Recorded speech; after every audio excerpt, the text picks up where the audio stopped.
மரணம் என்னும் தூது வந்தது, அது மங்கை என்னும் வடிவில் வந்தது. மரணம் என்னும் தூது வந்தது, அது மங்கை என்னும் வடிவில் வந்தது. ஸ்வர்க்கமாக நான் நினைத்தது இன்று நரகமாக மாறிவிட்டது. யாருக்காக? இது யாருக்காக?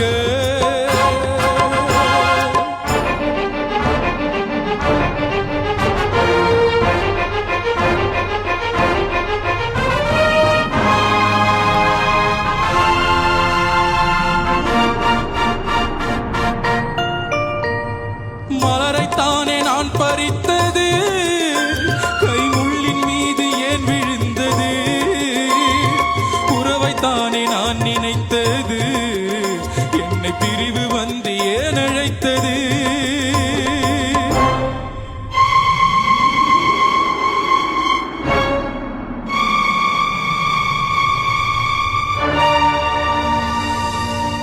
எழுதுங்கள் என் கல்லறையில் அவள் இரக்கம் இல்லாதவள் என்று, பாடுங்கள் என் கல்லறையில் இவன் பைத்தியக்காரன் என்று.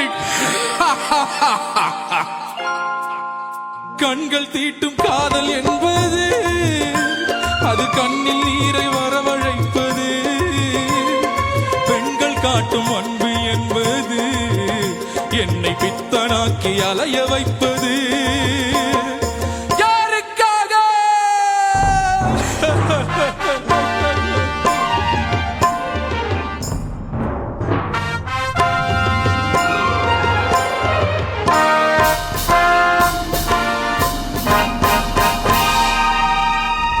எங்கிருந்து சொந்தம் வந்தது?